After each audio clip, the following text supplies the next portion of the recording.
La pluie semble s'être invitée durablement et le froid glacial venu des montagnes nous prend aux tripes chaque matin sur le trajet de l'école. Aux gouttes s'écrasant lourdement sur le parapluie de ma fille s'ajoute le bruit continu de la rivière et sa cascade un peu plus loin.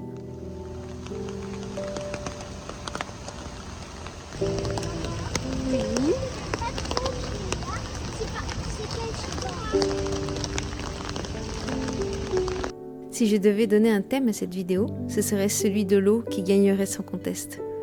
Pour une semaine, venez avec moi suivre notre quotidien pluvieux, mais aussi très chanceux, car vous le verrez en fin de vidéo, j'ai gagné quelque chose d'absolument incroyable. Parfois je m'inquiète qu'un enfant tombe dans cette rivière, surtout quand je prends un moment pour contempler la hauteur vertigineuse de la cascade et ses remous tumultueux. La nature peut être effrayante parfois, mais aussi très belle. Je ne sais pas si vous êtes comme moi, mais j'aime toujours prendre un moment pour observer la verdure qui m'entoure. C'est une couleur que j'adore, je dirais même que c'est celle qui m'apaise le plus. Après avoir déposé ma fille, je dois vite me remettre en route pour regagner la maison. Ce trajet se fait à travers routes inondées et champs détrempés. Même les mini-chèvres qui d'ordinaire viennent nous voir pour s'assurer que nous n'avons rien à manger dans les mains, n'osent pas quitter le sec de leur abri. Depuis 2 ans, je ressens un cruel manque de soleil dans ma région. Là où chaque hiver, on peut voir avec précision les Alpes recouvertes de neige aussi épaisse que de la crème chantilly, j'ai le désagréable constat de voir qu'encore aujourd'hui, c'est la brume qui règne en maître. Ce paysage gris me déprime bien plus que je ne voudrais l'admettre. Heureusement, la maison n'est pas loin, et c'est avec bonheur que je retrouve sa chaleur et mon petit garçon malade qui dort à point fermé. Alors j'en profite pour écrire la suite de mon roman, le tome 3 de La fin du Soubou, ainsi que le script d'une vidéo pour sa chaîne associée. Malheureusement, la motivation a tendance à me faire défaut ces derniers temps. Pour m'aider dans ma tâche, je tiens régulièrement à jour des carnets sur divers chapitres, ou comment les agencer. Un coup d'œil sur toutes ces pages mal écrites et raturées me redonne un coup de fouet pour poursuivre l'aventure. En ce moment, j'en suis à la fin. Il me reste très exactement 4 chapitres à écrire, mais mon subconscient bloque toute tentative, comme s'il savait que terminer ce roman signifiait mettre le point final à une aventure qui dure depuis plus de 15 ans. Et il a raison, ce tome 3 marquera la fin de la saga, mais également le début d'une nouvelle qui me tarde d'entamer. Enfin, malade oblige, je dois régulièrement mettre en pause ce que je fais pour pouvoir m'occuper de lui. C'est très loin d'être une corvée. J'aime profondément les enfants et jouer avec eux m'émerveille. Tu le t'avais dans la main, peut-être... Ouais. Il reste combien de pièces là? Attends, ce jour-là, nous avons entrepris de terminer un puzzle. Quelle joie que mon fils soit, tout comme moi, un grand fan de puzzle. Ces petites pièces de carton me procurent énormément de bien-être quand je vais mal. Et pour mon fils, je pense que les puzzles lui apportent l'ordre et le calme qu'il aime tant. Il aime trier, il aime prendre son temps, examiner les choses, réfléchir. Mauvais côté. Vas-y. Ouais, on l'a fini! Bravo, top là! Et même avec 40 de fièvre, terminer Notre-Dame de Paris lui semble être la tâche la plus importante de sa journée, du moins jusqu'à ce que son corps lâche et lui impose une sieste directement sur le sol du salon. Ah non, pas dodo ici, non! Non, pas dodo par terre, on va te remettre dans un lit, Minette. Je te mets dans un lit? Si, tu peux pas rester par terre. Heureusement, le lit de sa maman semble finalement le convaincre de se mettre au chaud et en sécurité.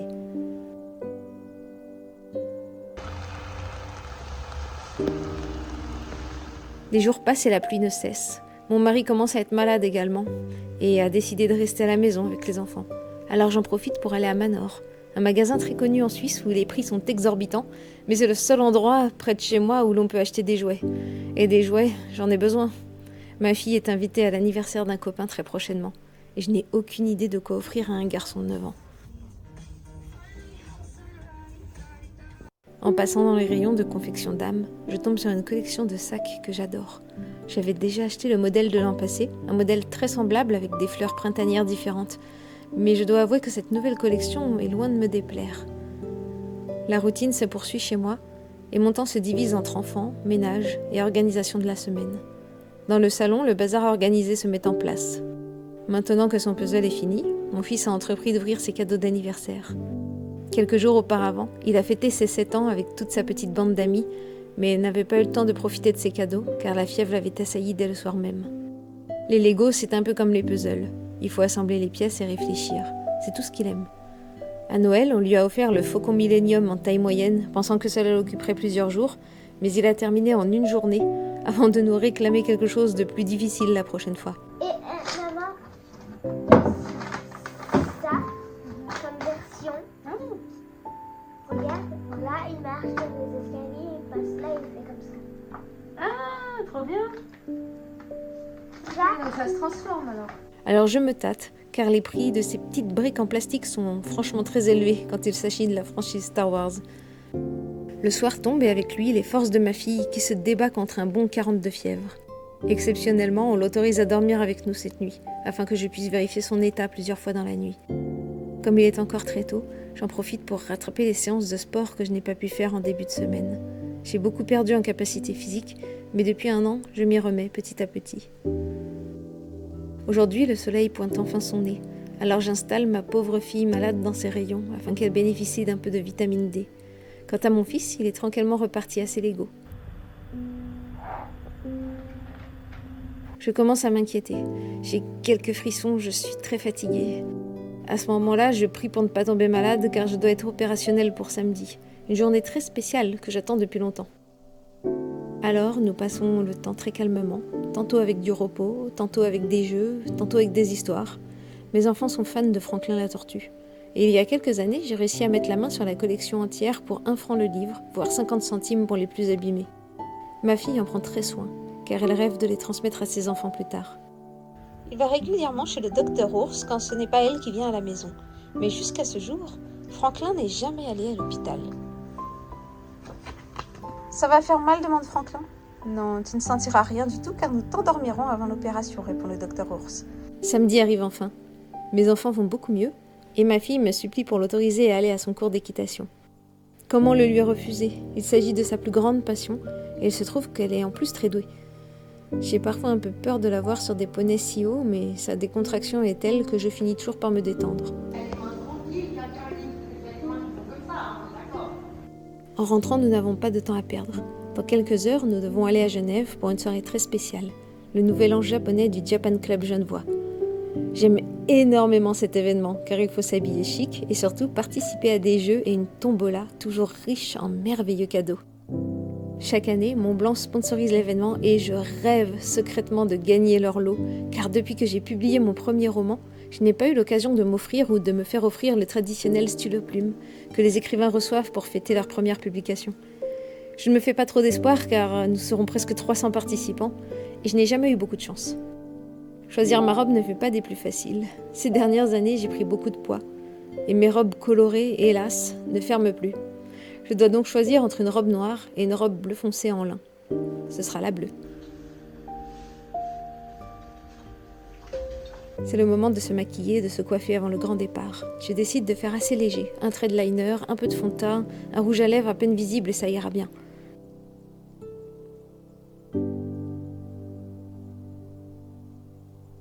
J'agrémente ma tenue d'un châle que ma maman a crocheté pour moi. Il me tiendra chaud le temps d'aller du parking à l'hôtel où se déroule l'événement car je n'ai aucun manteau assez classe pour aller avec cette robe. Mon mari aime bien retourner à Genève de temps en temps car il s'agit de la ville où il a grandi. Et même si je n'y ai vécu que 2 ans, je ressens moi aussi une grande familiarité à passer dans les rues pleines de marquages au sol et de trams en tous sens. Enfin, la soirée peut débuter.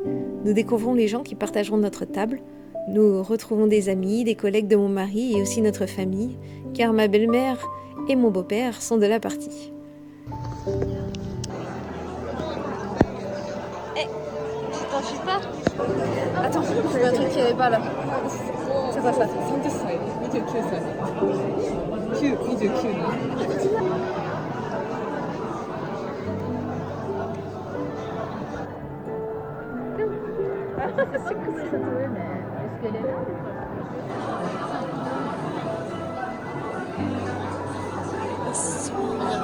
Comme chaque année, l'événement est marqué par l'ouverture du saké et sa consommation.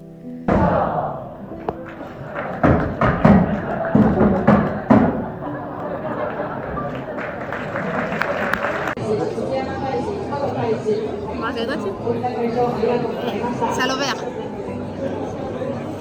Ce soir, mes enfants sont incroyablement sages. Et mon fils, ce sosie de Johnny Depp, fait sensation dans son petit costume. J'aime vraiment cette soirée pour une chose qui me semble impensable dans n'importe quel autre événement d'un quelconque pays. Les Japonais ont le sens du divertissement. Qu'importe si des ambassadeurs, des millionnaires et des chefs de grandes entreprises sont présents, il y aura toujours un homme banane sur la scène pour animer un grand quiz. Je n'ai pas tout filmé, mais cette année notre table est arrivée 4e sur une vingtaine grâce à mes connaissances en pas de patrouille. Le quiz se poursuit pendant une grande durée du repas et je comprends que le grand prix sera un énorme régime de bananes. Je me mets à penser que je n'ai finalement pas très envie de gagner ou alors il faudra que ma famille accepte de manger des gâteaux à la banane pendant quelques semaines. Quand le quiz est terminé, nous faisons une pause avec un groupe local qui, ma foi, se débrouille plutôt bien. Toutefois, le son de mon appareil ne rend pas très justice aux voix du chanteur et de la chanteuse, qui étaient particulièrement justes.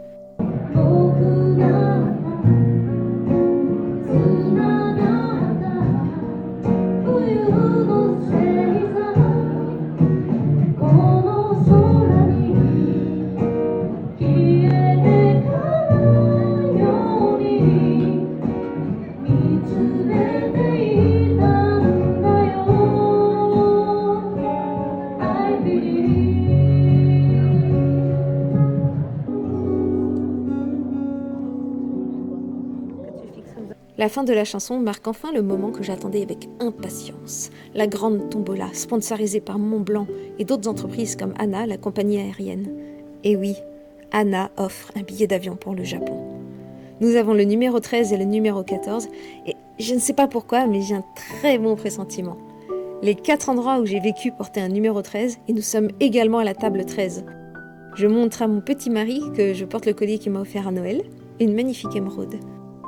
De leur côté, mes enfants ont préféré passer le reste de la soirée dans la salle qui leur fait office de garderie.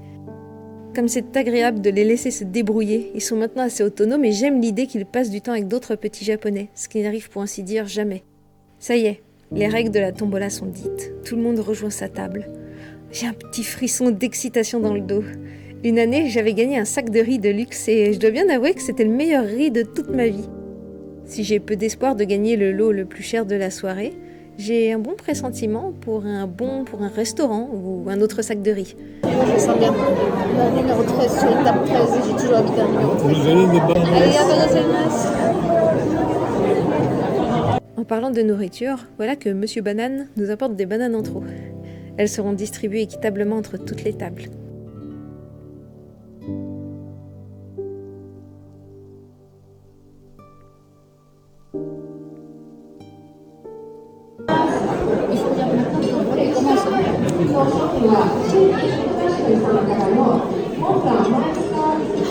Montblanc, feutre. Montblanc.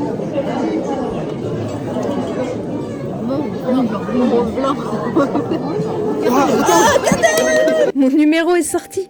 Il est sorti pour le lot numéro 1 sponsorisé par Montblanc. Je ne m'en rends pas encore compte. Je vais d'un pas guilleret chercher ma récompense sans avoir encore compris de quoi il s'agissait. Et oui, maintenant je prends conscience qu'il s'agit d'un stylo plume comme j'en ai toujours rêvé et qu'en plus celui-là est d'une valeur de 700 €. Il s'agit du lot le plus cher de la soirée et il se trouve entre mes mains. Ça fait des années que je vise le Mont Blanc ici.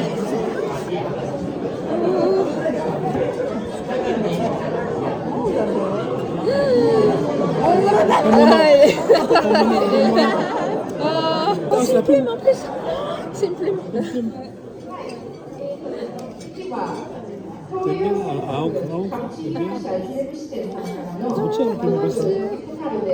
En parlant de l'eau chère, voici maintenant la grande bataille aux pierre-feuille-ciseaux pour déterminer le gagnant du billet d'avion pour le Japon.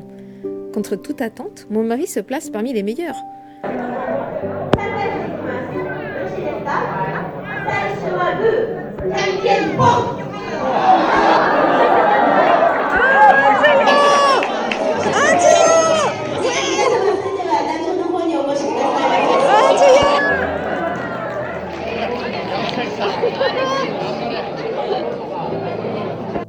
Je n'y crois pas. Voilà mon mari sur scène pour se battre contre 3 autres personnes. Je sais qu'intérieurement, il ne souhaite pas gagner ce billet, car non seulement il inclut des frais, mais en plus nous avons déjà acheté nos billets pour le mois d'octobre. Mais l'envie de jouer est plus forte, alors il se prend au jeu.